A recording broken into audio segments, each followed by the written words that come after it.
let's have a drink. Were What those have you been drinking? If you like pina coladas, I've been making pina coladas like I'm like a Jimmy Buffett fan. I swear to God, this is wait. You're just like in your house making pina coladas? in my house drinking pina coladas out of a pineapple. I've been buying pineapples, cutting them, like gourding them and filling them with rum and. Shut up. No, you haven't. That's crazy. I That bullshit is- not. Out of all the shit you do, that might be the craziest move. If you like pina coladas, they're so fucking good. I don't care what anybody says. I'll drink a shot of them to the dome. They're so Oh. incredible. Do you think you're a superhero at all? Like, do you? No. 'cause You have a superpower. you don't. At least you know from what I know. I'm very weak. You should see me without my shirt off. I got like 6 tits like a dog. Take your shirt off then. Do it, man. Just pop it. But you don't have the ability to, or maybe you're great at hiding it, you know. But like you don't have the ability to get embarrassed. Like you are the. No, I'm embarrassed. You should see me walking around. I mean, I get embarrassed every day. Maybe I'm embarrassment. flattered you think that, but I'm a sensitive little. How about awkwardness? Like you don't feel awkward. I'm awkward. I'm embarrassed. All right. I can understand that you might feel it, but like normal people walk in a room or a bar or a meeting or an whatever, and they're afraid of like awkwardness. If there's silence, they have to speak, and if someone says something, they have to respond. Whatever. I feel like because you like that's your comedy. I feel like you just know that what's going on there, and you'll never be like out. Why do you think I drink 20 pina coladas a day? That's why. It's the cure for embarrassment. Or you're. No, I don't know. I'm flattered you think that, but I am.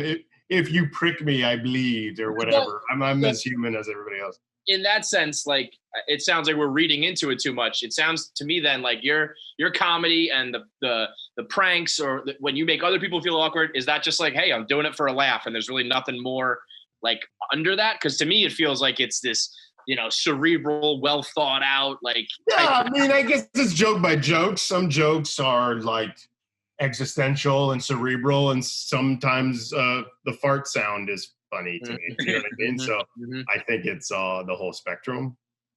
I don't know. It's joke by joke. Do you like when you see kind of, obviously it's like a big trend on, like TikTok in particular, TikTok and YouTube. Like, do you look down on pranksters like that? Or are you like, oh yeah, boys like hone your craft?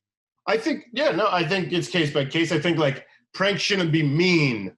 Like if it just feels like you're being mean, then it's like not that funny or interesting. But if you're being like absurd and bizarre and you're cramming like absurdity and surreality into reality, then that's interesting to me.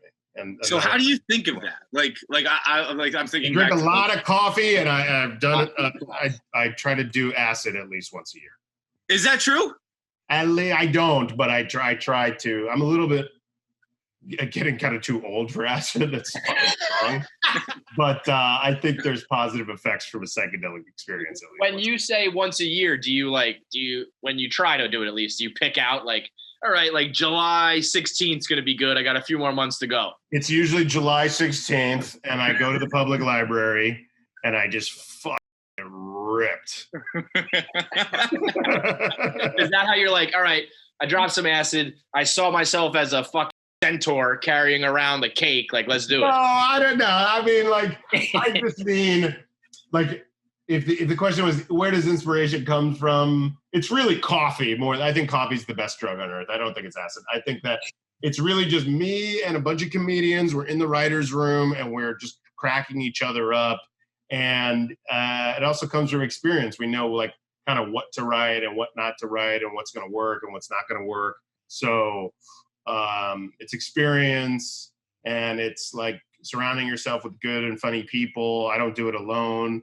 That's really what it is. Do you prefer that process, like the being in a room with funny people, or do you prefer the stand-up where you're promoting Legalize Everything now? I like it all. It's more fun with the writer's room because it's like a group of 10 of my friends just cracking each other up for a couple weeks.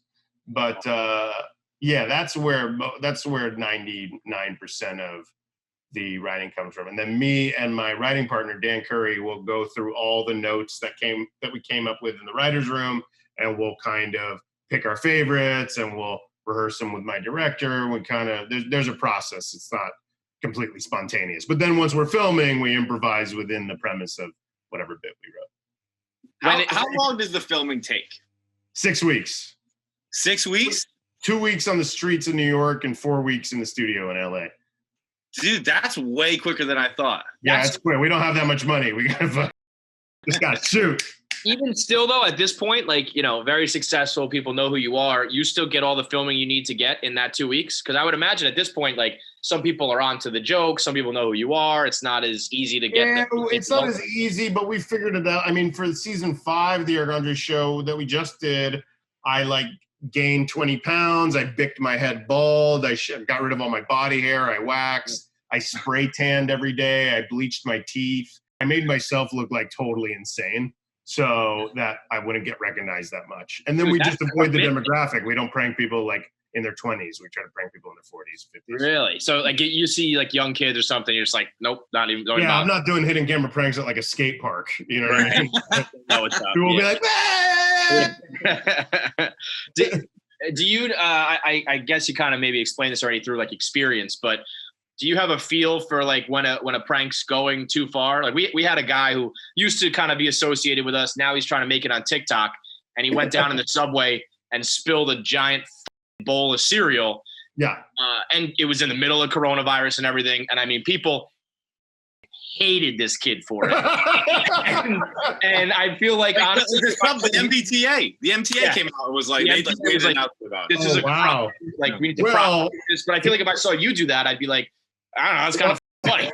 I did do that like 5 years ago, so now I'm going to sue this son of a bitch for plagiarism. No, yours. I've seen yours. I saw his, and I was like, that was kind of dickish, man. And I saw yours, and it was the Fruit Loop Factory where you didn't get a job. Yeah, Fruit Loop Factory. Yeah, and like I was in tears with that. Like, what's the difference? Why? Why is that? I think because there was a little. His was just intentionally destructive, so he just went on and spilled shit, and that like the joke ended there. For me, there was like not to pat myself on the back, but there's like a little more nuance to the joke. I have like a neutered dog cone around my head, a weird Fruit Loops factory, and also my character in that moment's motivated. He's like down in the dumps. He's like, ladies and gentlemen, I have bad news. I did not get the job at Fruit Loops. My body is now your communion. Please eat from me. I didn't just go on and attack people. I had like I was in character, and this character is going through. It was you empathize for that character. He's like being shit on by life, you know? So that little bit of motivation allows me to go to, you know, La La Land, I guess. Do you think that, I mean, I don't know. Do you think that means, I think that makes total sense, but do you think that means. You got to motivate your anarchy. I think if you just go out and go, ah, you're annoying. But if the character I'm playing is, if their intentions are good, they're just a fuck up, then it's like this like little nuanced thing that motivates the chaos and makes it okay. That same one, that same skate when you were the Highlight guy selling. Oh yeah, he was selling hot candy out of the Highlight. I don't even know what you're called. They're called Zisteras or something like that. Words. He just fastest ball. That is the fastest ball in any sport, and you can die if it hits you in the head. Yeah, my Spanish teacher was a former Highlight star. That's when I came to America. Señor Garena. Yeah. No way. Me gusta la gasolina. Dame más gasolina.